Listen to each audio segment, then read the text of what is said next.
Hey there, Dawn here, and today I'm posing the question, ever feel fat?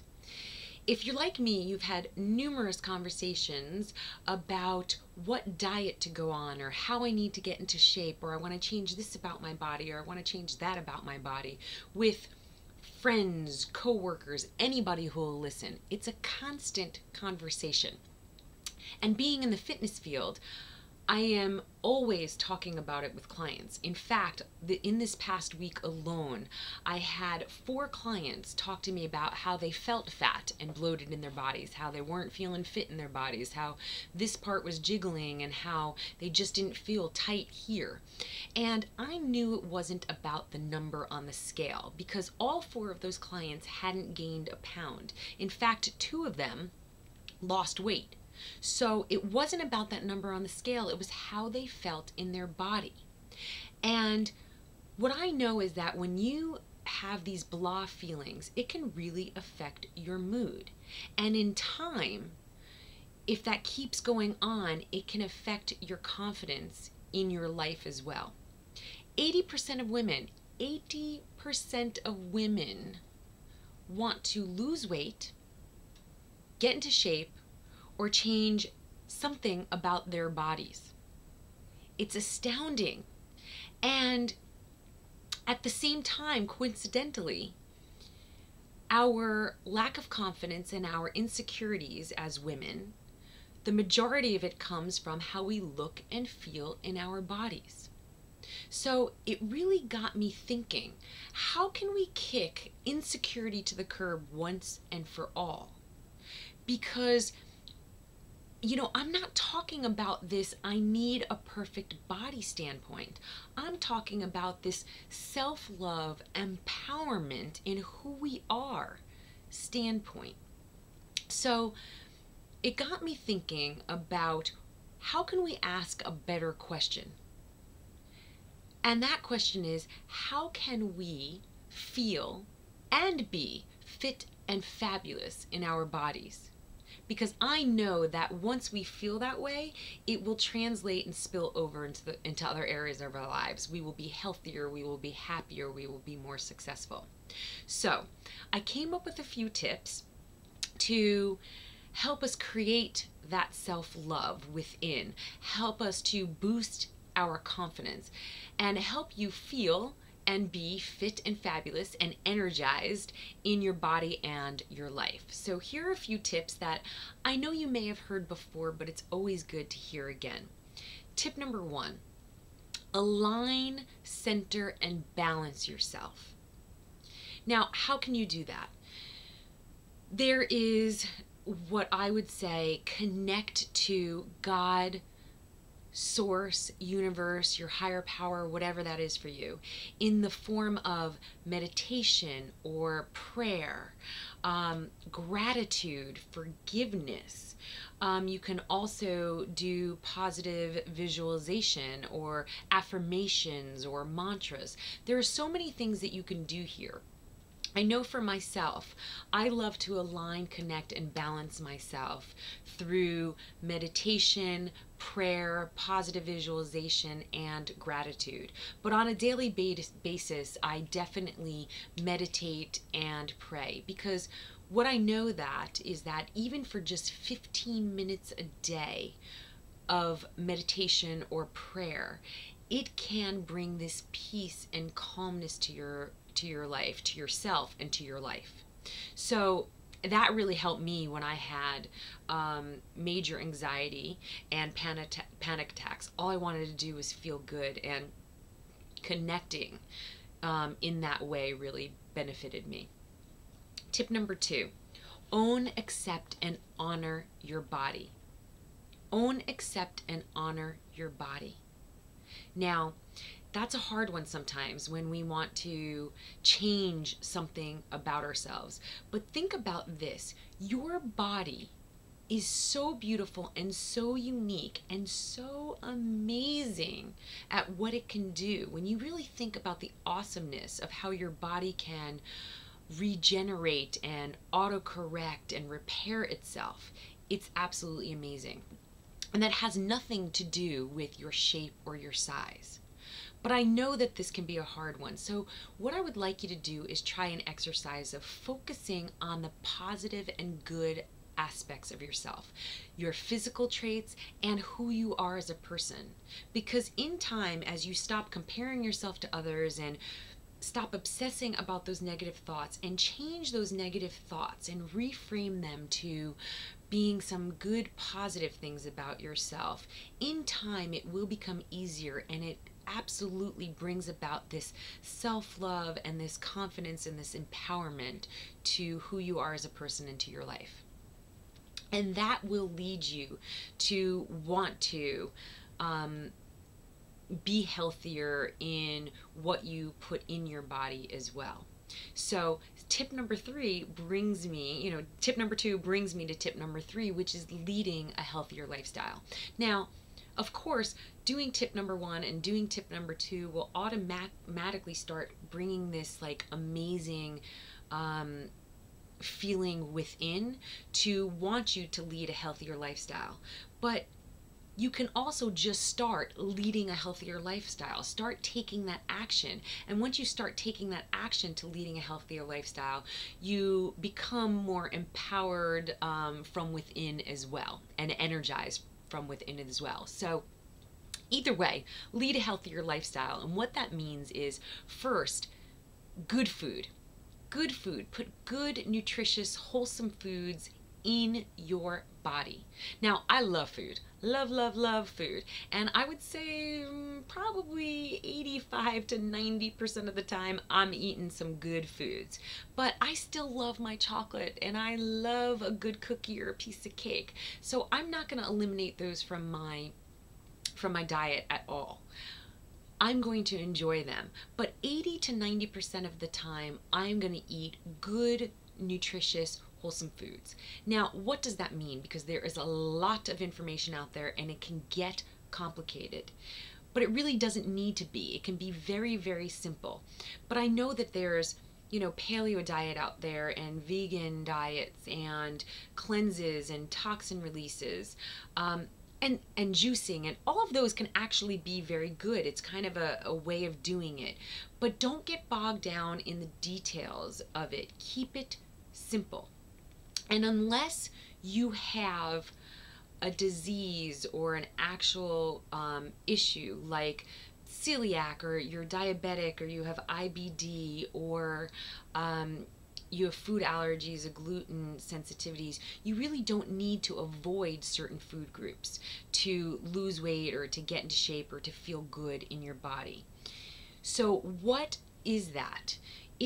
What are good wholesome foods? That means cutting out the processed foods and putting in fruits, veggies, good whole grains, and proteins.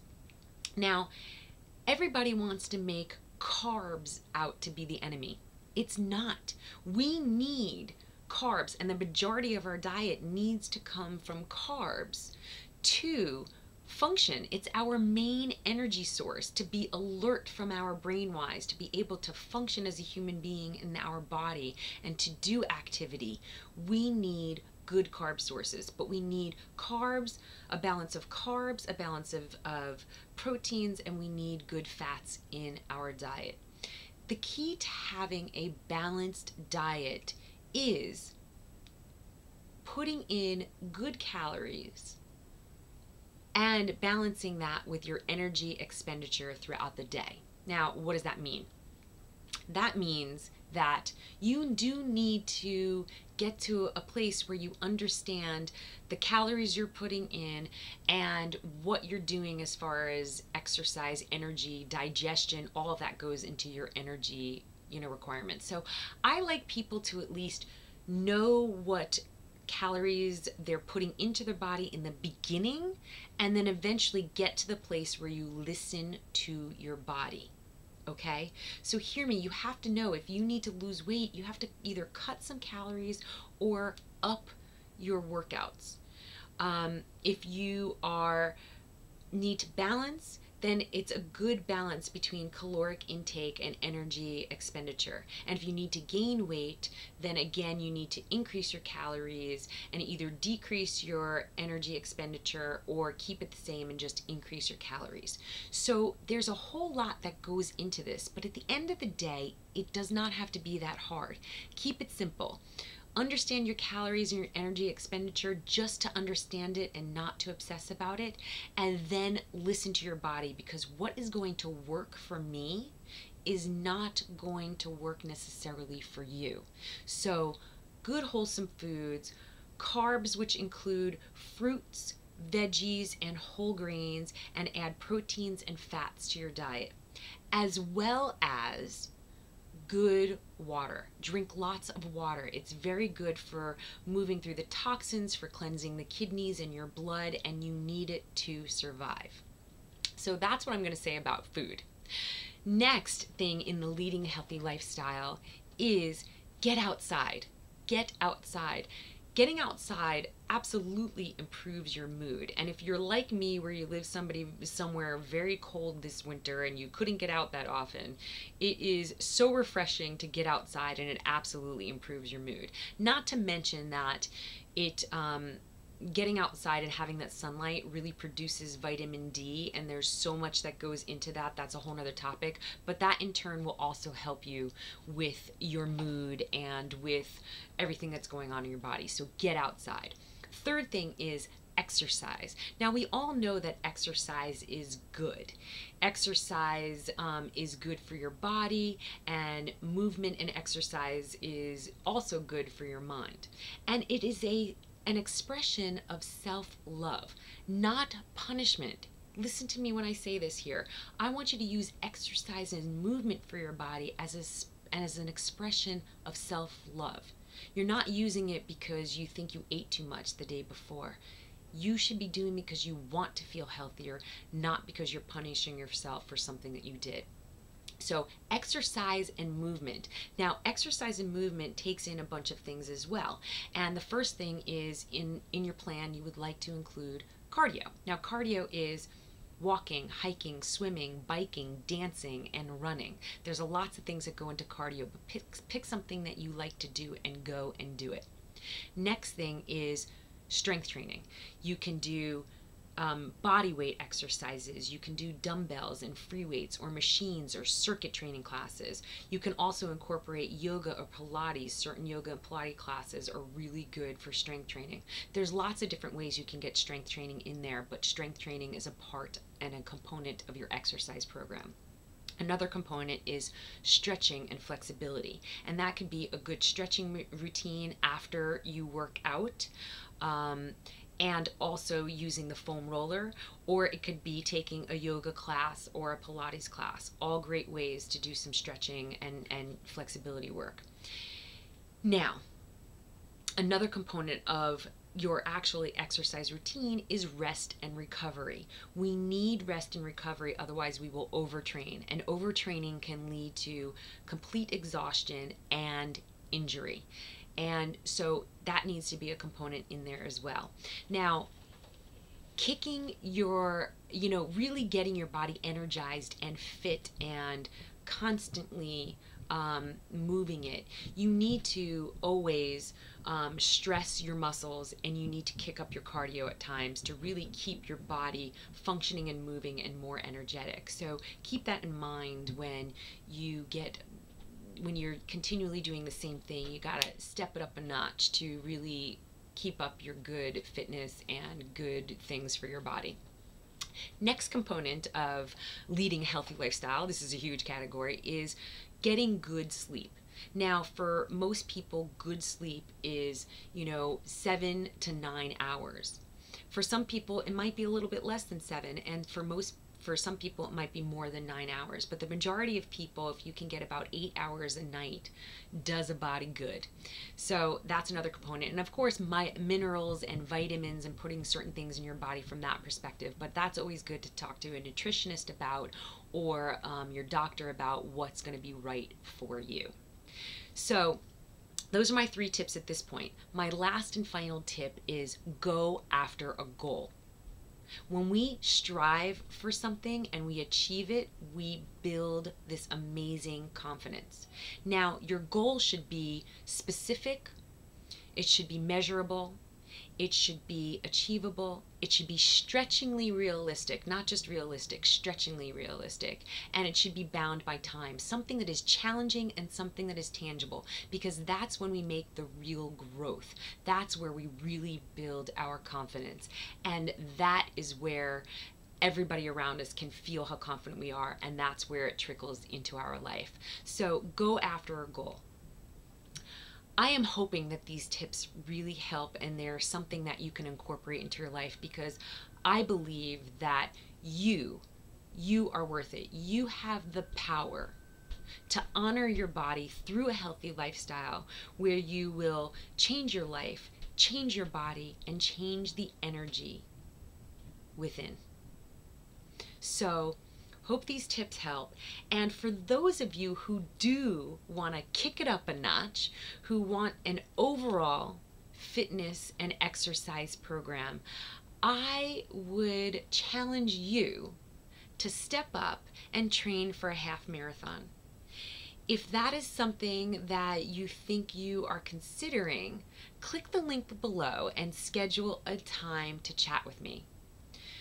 Now hear me here. Yes, training for a race, training for any race, and training for a half marathon specifically is a very challenging goal.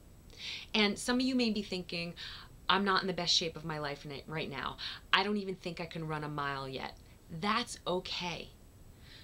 You can run, walk it. You can you can do these other things. All you really need is that willingness to take the step forward. Because I promise you, and this is very hard to convey, but I promise you, when you take that journey from start to crossing that finish line, your life will be enhanced and changed in the most amazing ways. So if it's even just an idea, contact me. Take the step forward, take that willingness to take the step forward, and contact me. I will handle the rest, because as a part of this plan, I look at your abilities, your level, and your lifestyle, and I fit that to you. So if it's something that you think you might want to do, and you want to challenge yourself in a new way, click the link below, schedule a time to talk with me, and I will catch you on the flip side. Bye, everybody.